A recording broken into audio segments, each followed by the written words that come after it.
What's up, guys? Welcome to the Chess Giant. This is Solomon Riddell, and in today's video we're going to be covering one of my favorite systems against the move d4 with the beef eater variation. What on earth did I just say? Yes, the beef eater variation. Why is it called this? I honestly don't know. My best guess is that it's part of the Pterodactyl Defense for black, but in either case it appears as if vegetarians and vegans are no longer allowed. We're going to play the move g6, and following a move like c4, play bishop g7, immediately fianchettoing our bishop, looking to play c5, a hyper-dynamic move, really putting pressure here in the center of the board.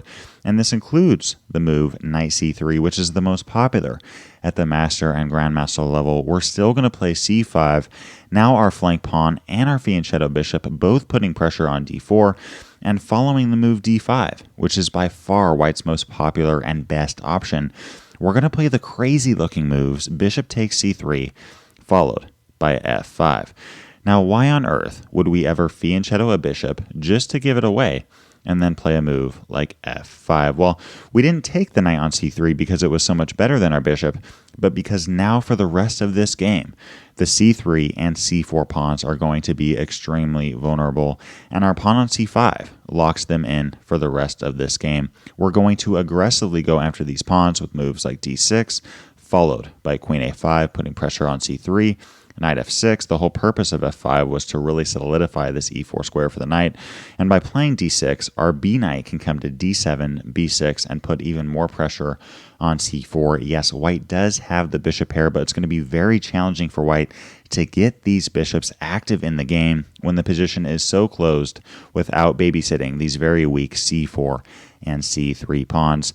Following a move like bishop f4, we're going to play d6. Notice how we have two pawn chains now from h7 to f5 and e7 to c5. Yes, we gave up a diagonal, but at the same time, white can't really gain advantage of it.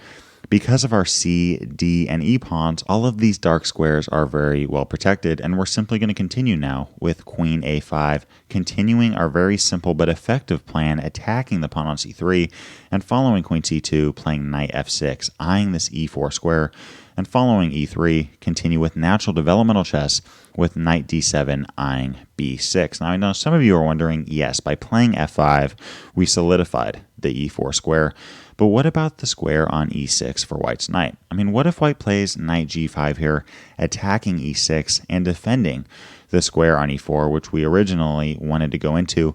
Well, ironically, we're going to invite white into the e6 square by playing h6, and following knight e6, play knight e5. This knight may seem very aggressive and very active in the game, but we have everything under control. We're attacking the knight on e6, and knight c7 check can't be played because of our queen on a5.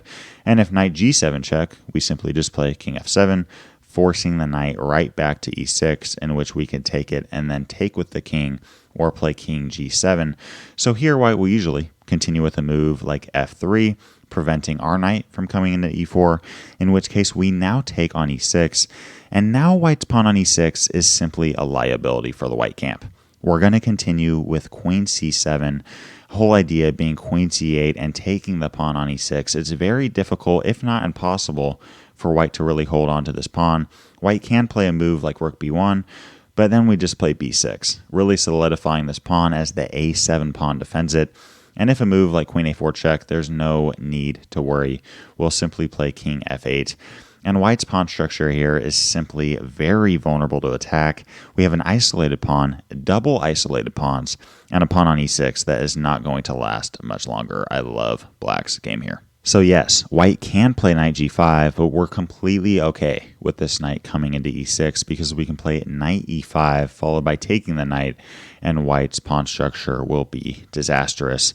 So here white's best option is to probably just continue with a move like bishop d3, preventing our knight from coming in because both the bishop and the queen attack that square. But now we simply continue with knight b6, putting pressure on c4, and if a move like knight d2, we simply continue with bishop d7. And this is a very difficult position to play with as white. I mean, what does white really have here? We as black have a queen and knight putting a ton of pressure on both of these pawns, and the only real hope for white here is to push with a move like e4, but even then, I think that black is simply better. we're going to take on e4, and following knight takes e4, take that knight off the board.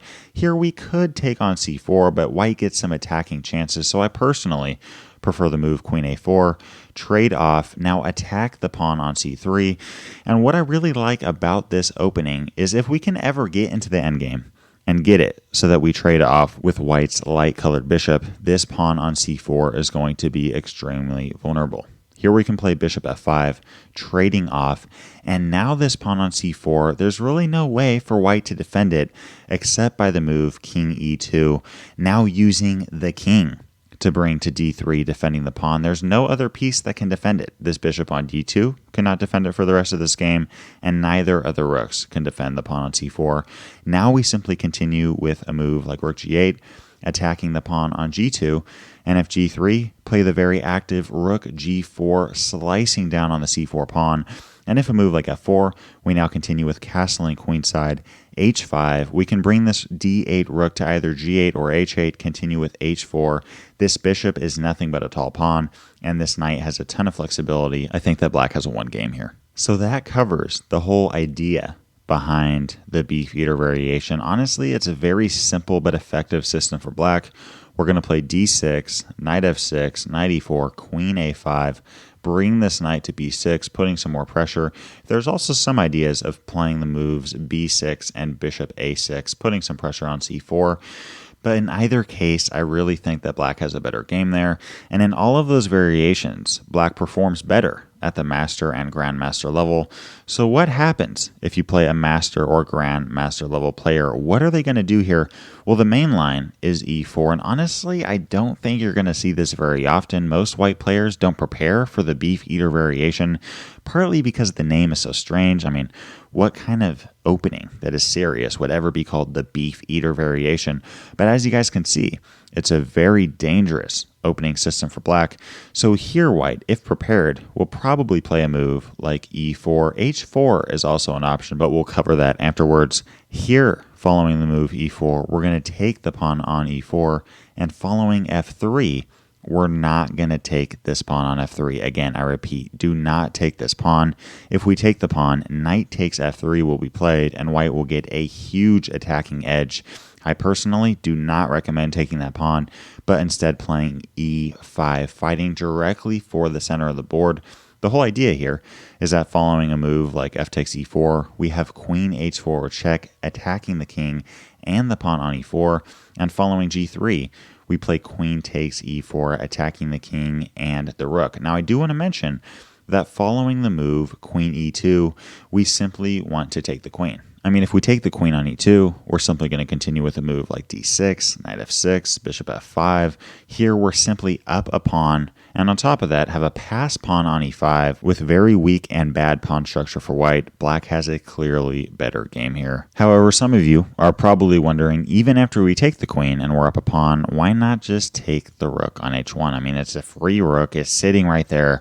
Well, we don't want to do this because now queen takes e5 can be played, and white has the same exact idea, attacking our king and our rook, and following a move like king d8, we now lose our rook, and yes, we could take the knight on g1, but now if we take this knight, d6 is a beautiful option for white, taking both c7 and e7, and there's really no way for us to defend this knight on g8, and this is a resignable game. The only way for black to prolong the game is by playing a crazy move like queen f2, in which case white just takes back, and again, the threat of taking the knight is still there, and even if we play king e8, it's still going to be a mate in one. We have ourselves a game over. So going back to the main and crucial position, we're going to play e5 with the idea of after f takes e4, playing queen h4 with check, taking the pawn, taking the queen, and going into the endgame a pawn ahead. What if white plays a move using the rule of en passant like d takes e6? Well, we're now going to continue with knight c6, and again, if f takes e4, queen h4 is always available to us. And if a move like taking on d7, yes, white is up a pawn, but we're going to get a huge attacking edge. We're going to play bishop takes d7, followed by a move like knight f6. And if white wants to play bishop h6, preventing us from castling kingside, that's completely okay. We're going to play queen e4, reinforcing the e4 pawn, and following a move like f takes e4, castle queenside here, we're up so much development, and following a move like bishop g5, preventing us from taking this e4 pawn because the bishop pins the knight to the queen on e7, we can now simply continue with queen e5, centralizing our queen, attacking both the bishop and the pawn on c3, and following bishop takes f6, simply take back. Yes, we're down a pawn, but here black has a clearly won game. If you look at this position, white has hardly anything to show for the pawn. The only piece that has left its starting position is the queen. All of the rest of these white pieces haven't even moved yet, and we're going to continue by playing moves like rook f8 or even rook e8 followed by bishop f5. We're attacking the pawn on c3, knight e5 is always an option. We have a huge advantage in development, and we're going to continue to aggressively go after the opponent's king on e1. I love black's game here. So that covers the move e4, and again, I really don't think you're going to see it that often, but again, if e4 is played, we're simply going to take on e4, and following f3, play e5, and I love black's game. What about the move h4? This is also a very popular option at the master and grandmaster level, looking to play h5. It may seem as if white has a huge attacking edge here, but we're completely okay if we play it correctly. Black can fall into trouble quickly if not prepared, so I recommend memorizing the rest of these moves.